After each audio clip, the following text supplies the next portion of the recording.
Seja muito bem-vindo ao meu canal. Eu sou Luna Benques, criadora do Palavras e Telas. Esse espaço é para quem ama história, sentimentos profundos e as conexões sutis que a arte cria entre nós. Se este conteúdo tocar você, toque no sininho, se inscreva no canal, deixe seu like e compartilhe. Quanto mais essa comunidade crescer, mais histórias poderemos explorar juntos.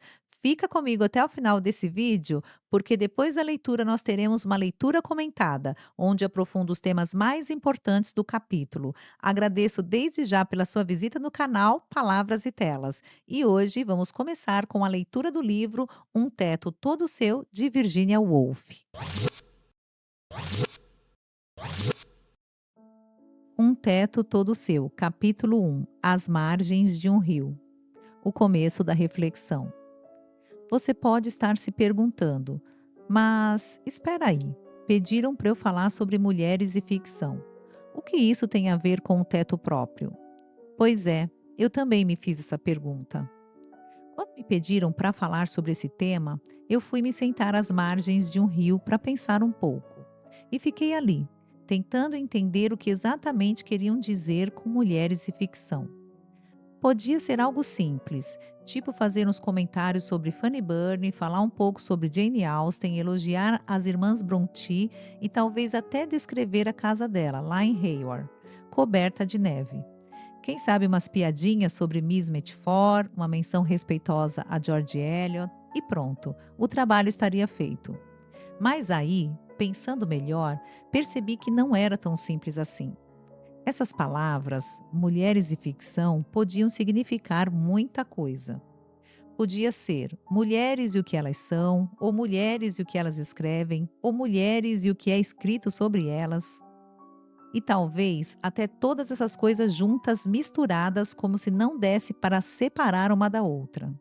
E foi assim, tentando entender tudo isso, que percebi uma coisa: eu nunca conseguiria chegar a uma conclusão definitiva. Nunca. Porque quando o assunto envolve gênero, sempre vem junto uma tempestade de opiniões, paixões e julgamentos. Então eu decidi fazer o que dava para fazer. Em vez de entregar uma grande verdade pronta para vocês guardarem no caderno, eu ia compartilhar uma ideia. Uma só, mas que para mim é essencial. A minha conclusão é simples. Uma mulher precisa ter dinheiro e um teto só dela se quiser escrever ficção. Pronto. Essa é a frase que me guiou o tempo todo. E a partir dela, eu quero contar para vocês como cheguei a essa ideia. O caminho que me levou até aqui, as reflexões e até os preconceitos que encontrei pelo caminho. Mas já aviso, o que eu vou contar não aconteceu de verdade. Oxbridge é o lugar que eu cito, é inventado. Fornham também. E o eu que fala aqui é só uma figura, um jeito conveniente de narrar. Podem até sair umas mentirinhas no meio do caminho, mas talvez entre elas tenha um pouquinho de verdade. E aí cabe a vocês decidir o que vale a pena guardar e o que deve ir direto para o lixo. Então, vamos lá. Podem me chamar de Mary Beran, Mary Ciran, Mary Carmichael ou qualquer outro nome, tanto faz. O importante é imaginar a cena. Eu estava sentada às margens de um rio, num belo dia de outubro, completamente perdida em pensamentos. O tema mulheres e ficção pesava na cabeça, porque é um daqueles assuntos que levantam todo tipo de emoção. O céu estava dourado e avermelhado. As folhas refletiam as cores do fogo, e o rio espelhava o céu, as árvores e até a ponte. Um estudante passava de barco, e logo as águas se fechavam de novo, como se ele nunca tivesse estado ali. Eu fiquei ali pensando. O pensamento ou o que a gente chama de pensamento? Para dar um nome mais bonito, parecia uma linha de pesca lançada no rio. De vez em quando vinha aquele puxãozinho, como quando o anzol fisga alguma coisa. E quando eu recolhia, lá estava, uma ideia minúscula, quase insignificante. Parecia um peixinho pequeno, desses que a gente devolve para a água para crescer mais. E foi isso que eu fiz. Devolvi o pensamento para dentro da mente. E de repente ele começou a crescer, a se agitar, a brilhar, a fazer barulho. E sem perceber, eu já estava andando rápido atravessando o gramado, até que um homem surgiu na minha frente gesticulando assustado, como se eu tivesse feito algo terrível. Demorei um segundo para entender. Era um bedel. E o problema é que eu era uma mulher. Mulheres não podiam andar por aquele gramado. O gramado era reservado para os bolsistas e professores. O meu lugar era no caminho de cascalho. Voltei para o caminho. Ele acalmou o rosto e tudo ficou bem. Nenhum grande dano. Só que, nessa confusão, o meu peixinho da ideia sumiu de novo nas profundezas da cabeça. Mas bastou eu sair daquele lugar para sentir o peso da paz que pairava sobre Oxbury naquela manhã de outubro. Era como se o tempo tivesse parado. As pedras antigas, os pátios, o silêncio, tudo parecia suspenso, protegido dentro de uma redoma invisível. Caminhando por ali, me veio à mente um texto antigo de Charles Lamb, um escritor de séculos atrás. Ele escreveu sobre quando visitou Oxbury e viu um manuscrito de Milton, o poeta de Lycides. Lane dizia que ficou chocado só de pensar que Milton pudesse ter mudado uma palavra sequer daquele poema. Para ele, era quase um sacrilégio. Lembrei disso e, curiosa, pensei: será que aquele manuscrito ainda está guardado aqui, nessa biblioteca? E, tomada por esse impulso, fui até lá. Mas assim que cheguei à porta, um senhor de terno preto, gentil, mas firme, apareceu e me barrou. Disse que as senhoras só podiam estar acompanhadas por um membro da universidade ou com uma carta de recomendação. Fiquei parada meio sem graça. A biblioteca, enorme, silenciosa, cheia de séculos de saber, nem se abalou com a minha presença. Ela simplesmente continuou lá, dormindo tranquila, como se dissesse: não preciso de você. Saí dali prometendo a mim mesma que nunca mais pediria para entrar. Ainda faltava um tempo para o almoço, então pensei em caminhar um pouco. Mas logo o som de um órgão vindo da capela me chamou a atenção.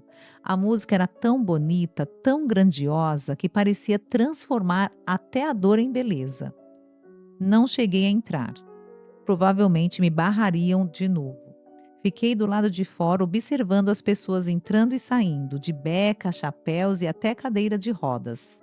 Era um desfile de figuras antigas, cada uma com seu ar excêntrico, quase como criaturas de um outro mundo. Enquanto eu observava tudo aquilo, pensei no quanto essas universidades antigas pareciam viver num tempo à parte, como se fossem santuários onde se guardam espécies raras que não sobreviveriam no mundo real.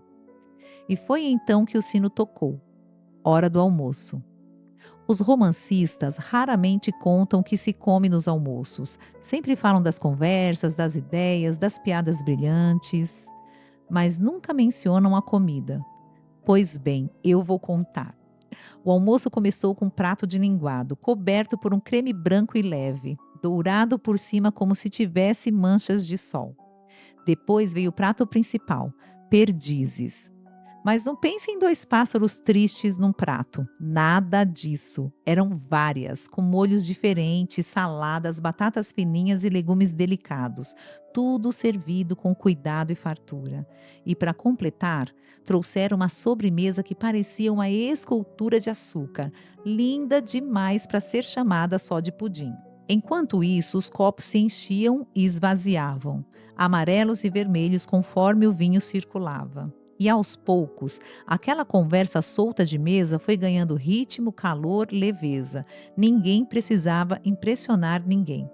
Não havia pressa nem pose, era só gente trocando ideias, rindo, se sentindo viva. E ali, no meio daquele banquete, com o vinho esquentando o corpo e as conversas se abrindo como uma música, parecia que a vida era boa, boa, simples e generosa.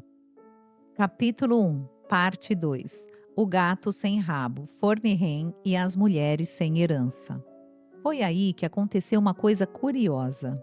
Eu olhei pela janela e vi um gato atravessando o gramado, mas algo estava estranho. Ele não tinha rabo. Um gato sem rabo andando por aquele pátio tão perfeito. Parecia um erro de pintura, um detalhe fora do lugar.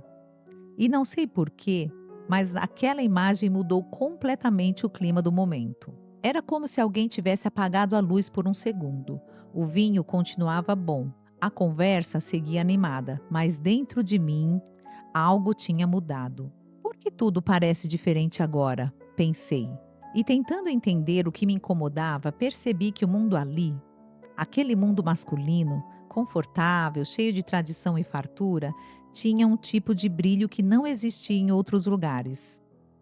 Aquele almoço com suas taças e seus pratos refinados era o retrato perfeito de uma vida onde o tempo e o dinheiro sempre estiveram à disposição de quem os herdou. E isso me fez lembrar do outro jantar.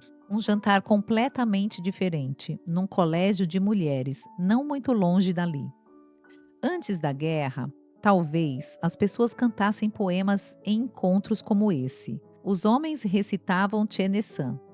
Ela vem, minha pomba, meu amor. Ela vem, minha vida, meu destino. E as mulheres respondiam com versos de Christina Rossetti. Meu coração é como um pássaro que canta, porque o amor chegou até mim. Mas esse tipo de sonho parecia ter ficado no passado. A guerra, a realidade, o tempo, tudo isso parecia ter silenciado aquele canto antigo. E enquanto eu observava o gato sem rabo se afastar, pensei: talvez o mundo tenha mesmo perdido algo. Talvez tenha ganhado outra coisa, mas perdeu aquela inocência, aquele brilho de ilusão que fazia a gente cantar sobre o amor com tanta certeza. O gato sumiu, o almoço acabou e as portas começaram a se fechar. Era fim de tarde. As folhas caíam das árvores e os bedéis trancavam portões com um barulho leve, quase cerimonioso.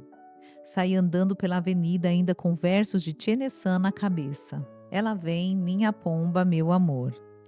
E lá ia eu, caminhando em ritmo de poesia, pensando em como tudo na vida se mistura: a beleza, o costume, o privilégio, a ausência. Quando dei por mim, já era quase noite e eu precisava ir para Fornehen, o colégio feminino. Mas a cena lá era outra. O jantar em Fornehen não tinha perdizes, nem vinho, nem sobremesa que parecia uma escultura de açúcar. O que serviram foi uma sopa rala, quase transparente. Depois veio carne com legumes, carne dura, meio sem graça, acompanhada de batatas e couve cozida demais. E para a sobremesa, o clássico: ameixas secas com creme, ameixas secas, duras, azedas, quase uma metáfora da realidade. E se alguém reclamasse, diriam que era o que havia disponível. Não era falta de esforço ou de boa vontade, era falta de dinheiro mesmo. As mulheres ali estavam fazendo o máximo que podiam com o pouco que tinham. Não havia garçons de luvas brancas, nem taças brilhando, só algumas cadeiras, mesas simples e o barulho da conversa tentando animar o ambiente. E por mais que todas tentassem manter o espírito leve, a diferença entre o jantar e o almoço de algumas horas antes era impossível de ignorar. Enquanto eu olhava o prato, pensei: não dá para pensar bem, amar bem, nem dormir bem se a gente não come bem. E é verdade, porque o corpo e o espírito não vivem mundos separados, um influencia o outro o tempo todo.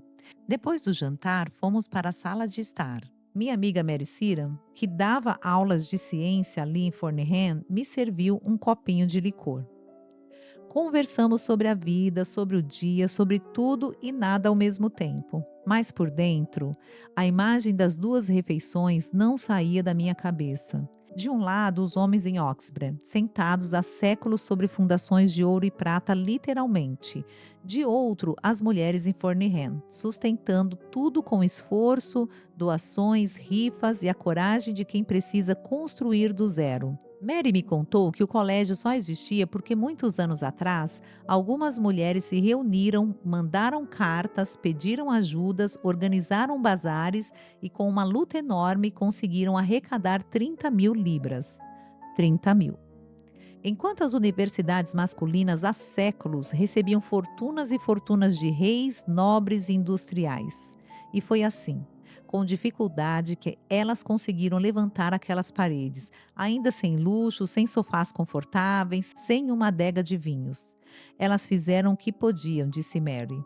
Os confortos vão ter que esperar. Fiquei pensando nas mães e avós de todas nós, mulheres que por gerações Nunca puderam ter dinheiro, nem propriedade, nem estudo. Mulheres que não herdaram nada, nem mesmo o direito de possuir o que produziam. Se ao menos tivessem podido guardar um pouco, investir, criar algo, talvez hoje as coisas fossem diferentes. Mas por séculos, a lei dizia que tudo que uma mulher ganhava pertencia ao marido. Então, como esperar que sobrasse algo para construir bibliotecas e universidades? Enquanto os homens acumulavam heranças, as mulheres criavam filhos. E criar filhos é um trabalho que ocupa corpo e mente, e que não deixa tempo para juntar fortuna. Se elas tivessem ido trabalhar na bolsa, talvez tivessem conseguido fundar colégios, patrocinar escritoras, deixar um legado. Mas aí é esse o paradoxo, e talvez nós nem existíssemos. Porque alguém teve que nos criar, nos alimentar, nos educar. Então, quem está certa? A mulher que trabalhou para ganhar dinheiro ou a que abriu mão da própria vida para que nós estivéssemos aqui? Naquela noite, olhando pela janela o céu de outubro, com as luzes das torres de Oxford lá longe, eu pensei: o problema não é falta de talento, é falta de tempo, de espaço, de condições. Porque enquanto uns herdam silêncio, bibliotecas e estabilidade, outros herdam barulho, cansaço e restrição. E no fundo, foi por isso que eu disse o que eu disse no começo. Uma mulher precisa ter dinheiro e um teto todo seu para poder escrever ficção. Sem isso, não há liberdade, nem para pensar e nem para criar. E então, ao me deitar naquela hospedaria silenciosa, pensei em tudo que vi naquele dia. O gramado proibido, a biblioteca fechada, o almoço farto, o jantar simples, o gato sem rabo. Cada detalhe parecia uma metáfora viva de como o mundo foi construído e de quem ficou fora dessa construção. Lá fora, o céu era um mar escuro cheio de estrelas e cada estrela parecia uma mulher que tentou brilhar. Algumas conseguiram, outras se apagaram cedo demais. Mas todas deixaram algum reflexo, mesmo que pequeno. E foi com esse pensamento que adormeci, acreditando que um dia, quando todas as mulheres tiverem um teto só delas e liberdade para pensar, escrever e sonhar, o mundo inteiro vai ser mais iluminado.